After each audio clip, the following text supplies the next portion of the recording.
Audio Jungle.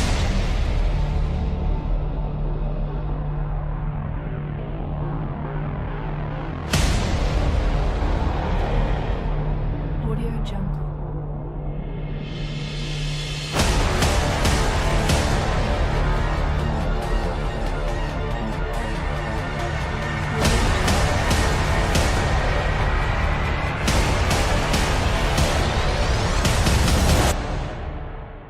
Audio Jungle. Saludos mi gente del canal. Hoy presentamos una partida muy emblemática que jugué en la Olimpiada de Lucerna, Suiza en el año 1982. En dicha Olimpiada me otorgaron el título de Maestro Internacional de Ajedrez, siendo el primer dominicano que consigue tan importante galardón. Esto sirvió para que después otros dominicanos también consiguieran el citado título, como Jorge David Abreu, que lo logró después, muy poco tiempo después que lo logré. Joan Aliao, que también un gran jugador, lo logró también en esa época. Y después aparecieron ya otros, como Gustavo Hernández, que lo logró en un juvenil. José Manuel Domínguez, que lo logró en un zonal. Lisandro lo logró en otro juvenil. Y en sí lo que destapó esos títulos de maestros internacionales fue esa lucha mía, que yo la asumí en un momento prácticamente sin nada, sin darme cuenta. Entonces, bueno, la citada partida la jugué contra el maestro internacional de Portugal, Fernando Silva. Hay que citar que la República Dominicana quedó en el lugar 35 en la Olimpiada de Lucerna, Suiza, siendo ya esto un acontecimiento en Latinoamérica, porque quedamos por encima de países ya muy destacados, que tenían ya escuelas de ajedrez, tenían ya inversiones, y todavía en comienzos de los 80, ya a finales de los 70, en la República Dominicana no había mucho, o sea, la dirigencia estaba formándose, había un grupo de jugadores que estábamos ya avanzando y estábamos consiguiendo cosas importantes, y entonces a partir de ahí entonces cambió la estructura de todo. Entonces lo interesante de la partida es que al no haber mucho material ni entrenadores y esa parte bibliográfica que se necesita, que llegaban muy poco al país, pues se jugaba de una manera intuitiva y se jugaba sobre el tablero.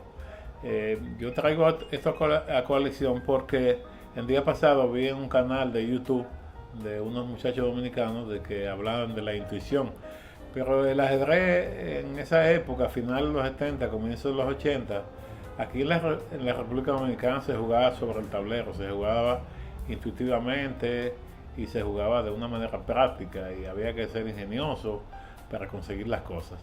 Entonces esta partida es de esa escuela, de la escuela del ingenio y de la intuición. Bueno, vamos a verla para que ustedes vean qué interesante fue la partida.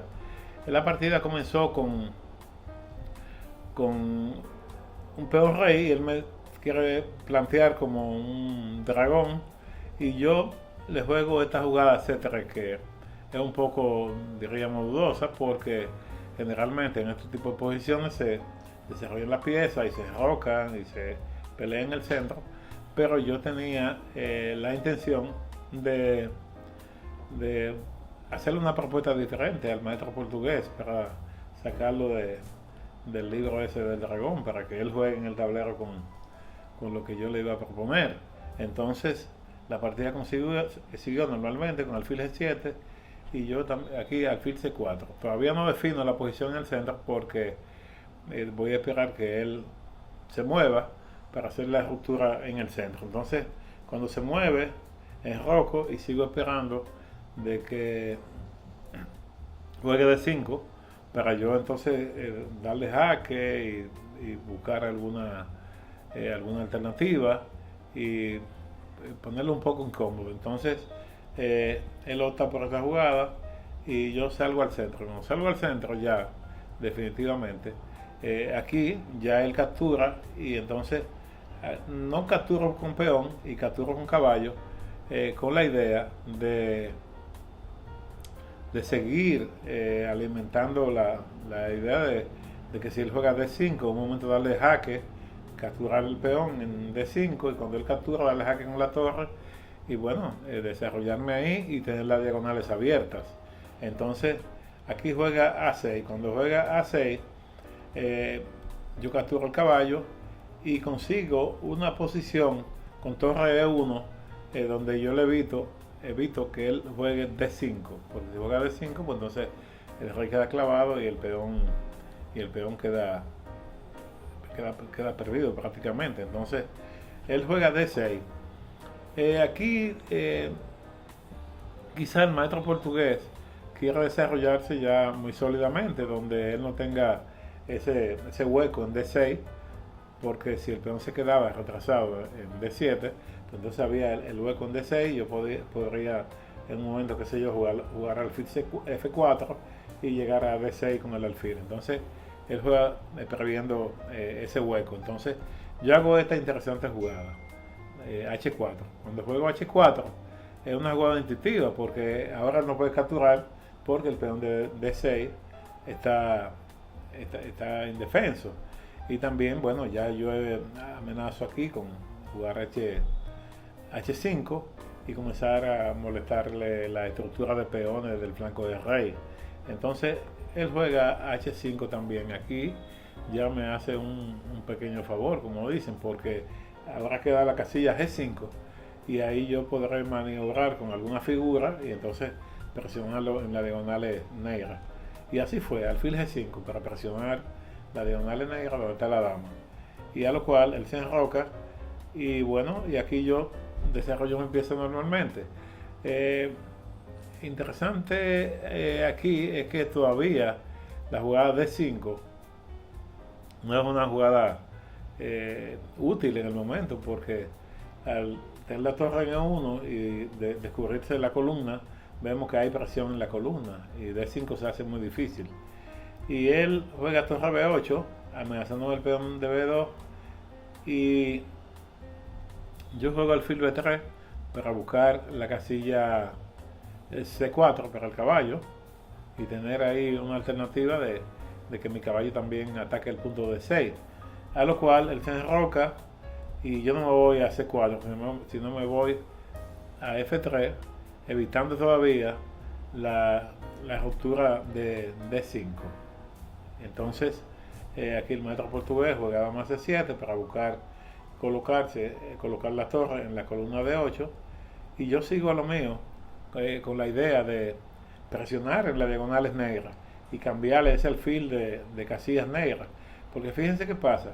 En el momento, si el alfil de casillas negras desaparece, de las negras o de las blancas, los dos alfiles desaparecen, van a quedar muchos huecos en la posición en las diagonales negras, y yo perseguía eso. Entonces él aquí hizo C5 con idea de presionarme en C4, entonces a lo cual yo juego torre B1 para atacar la posición y el punto D6. Y bueno, el peón que está retrasado todavía tiene esa dificultad de avanzar a D5 y en sí, en un momento ya viendo la partida objetivamente, ese fue el key de la posición del asunto, ¿no? De que él buscaba cómo desprenderse de ese peón de retrasado de D6 y yo tratando de aprovechar que él no juegue D5. Entonces la partida jugó con torre B6 para que la torre no quede en D8 y defendiendo el peón de D6 con la torre de B6. Y aquí entonces le hago la jugada que yo había previsto, que era cambiarle el alfil de diagonales negras y buscar entonces alguna alternativa. Entonces juega aquí el torre B8 y cuando juega torre B8 yo cambio el alfil y cuando cambio el alfil ya el rey, fíjense qué pasa, lo que comenté anteriormente, el rey está en una posición de que ya el peón de H5 se movió y el rey está un poquito ya vulnerable aquí en G7 porque ha desaparecido el alfil de diagonales negras que defendía el rey. Entonces aquí le juego dama a E3 evitando el peón a C4, porque fíjense qué pasa, Si él juega ahora C4, pues entonces, lógicamente, yo capturo alfil toma peón. Y entonces si toma en B2 él con la torre, vemos que yo juego alfil B3 y la torre queda atrapada en B2. Y entonces no puede capturar el alfil porque queda la torre atacada en B6 con la dama. Esta fue una jugada quizá de espera para ver cuál alternativa el maestro portugués tenía. Entonces aquí se fue a caballo G8 con la intención de mejorar el caballo hasta F6 y tener un plan en un momento de hacer la ruptura final esa de D5 que se le dificultó eternamente en la partida. Entonces aquí yo hago esta jugada con la intención de todavía ver que no puede jugar C4.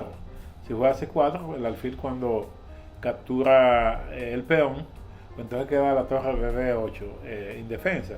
Y entonces hay un tema interesante, que si él me juega C4, yo capturo el peón con el alfil, y cuando juega F6, atacándome la dama, yo voy a A5 o a E3 y tengo entonces un peón más, porque él no puede capturar el alfil porque otra vez pierde la torre. Entonces, aquí me hace esta jugada con la idea de simplificar la posición y al final entonces él jugar alfil B7 y hacer la ruptura en un momento de 5, a lo cual yo hago esta excelente jugada para evitar C4 y vemos que si el maestro portugués me cambia la dama en este momento, pues entonces el peón de G5 molesta el salto del caballo, y el caballo ya no podría ir a F6, tendría que desarrollarse por E7, entonces quedaría en una posición muy pasiva de esa posición.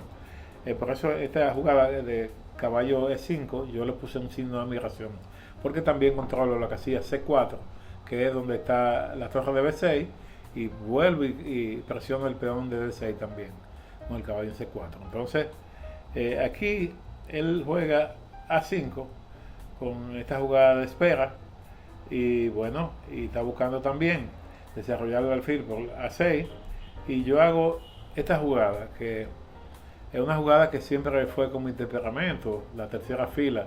Yo gané después muchas partidas jugando las torres en la tercera línea, buscando detalles tácticos, detalles dinámicos y detalles agresivos para dinamitar las posiciones. Entonces, esta jugada también es muy interesante, este paso de la torre a la tercera línea. Entonces, aquí me juega alfil A6. Cuando me juega alfil A6, ya estoy viendo que él ya tiene su pieza desarrollada. Él va a buscar alguna alternativa en el punto C4, ese punto C4 le fastidió la vida. Entonces aquí yo le juego torre F3, ya amenazo el punto F7, y cuando amenazo el punto F7 ya vemos que la posición de las negras está un poco descoordinada, porque vemos que la torre de D8 solo lo defiende la dama de E7, la torre de B6 no la defiende nadie, y el alfil de A6 también está en el aire. Entonces aquí yo esperaba la jugada esta que le hizo caballo F6, y cuando juega caballo F6, pues entonces ya aquí yo hago la jugada explosiva, que fue fue una caballo F7, fue como una bomba este sacrificio de caballo en esta posición. Pero no tanto el sacrificio del caballo. Cuando él captura el caballo, vemos que no puede capturar con dama, porque si captura con dama juego E5, y entonces estoy atacando el caballo, atacando la dama. Es decir, que tiene que capturar con rey. Cuando captura con rey, también hago otro sacrificio en D6 de la torre. Entonces eso fue una cuestión terrible en el momento, porque todas las personas que estaban viendo la partida estaban anonadados, pensando que yo estaba loco, que estaba sacrificando piezas a lo tal, a un genio de esos parecidos, ¿no? Y entonces, bueno, aquí cuando captura la torre, aquí, bueno, ya la jugada es 5, le da prácticamente ventaja decisiva a las blancas. Cuando ya yo consigo la ventaja decisiva con esta jugada, mucha gente vio ya el detalle de que, yo iba a atacar el rey con la dama y la torre, con el apoyo del peón de E5, y vemos que el alfil de B3 también hace algunas funciones. Entonces, aquí él opta por el jaque, yo subo a H2, no capturo porque quiero permanecer con el alfil de B3 amenazando algún detalle en A4. En un momento si el rey se va a E8, y cuando se va a E8, entonces aquí yo capturo y vemos que tengo la amenaza de dama G6 y también la amenaza de capturar el alfil. Entonces aquí ya el peón de E6 con torre por E6 tengo mucha amenaza, y él entonces tiene que cubrir la diagonal blanca. Vimos el detalle del alfil que fue muy importante en B3. Entonces cuando juega torre de 5, ya dama G6, habrá captura, y cuando captura doy el jaque y la dama prácticamente se pierde. Ya en esta posición aquí se rindió el maestro portugués. Yo quiero hacer un pequeñito preámbulo del tema de la intuición. En aquellos tiempos se jugaba más sobre el tablero, había que tener un ingenio, no existían los módulos ni los programas. Las partidas a veces se jugaban a los macho men, porque este tipo de peón de H4 para H5 es un detalle de que en sí yo salgo a buscar la partida desde un principio. Algunos jugadores no jugaban como juegan mucho hoy en día, el error del otro, se jugaba creando situaciones, buscando detalles. Y en sí, ese ajedrez que se jugó sobre el tablero en los 70 y los 80 fue muy intuitivo, muy importante esa escuela también de la intuición. Y bueno, nada, gracias por ustedes seguir el canal, suscríbanse, denle like, compártanlo, y seguiremos presentando partidas así intuitivas y diferentes a la como se juegan hoy en día, para que ustedes vean cómo jugábamos en esa época. Un abrazo a todos y seguimos en el canal.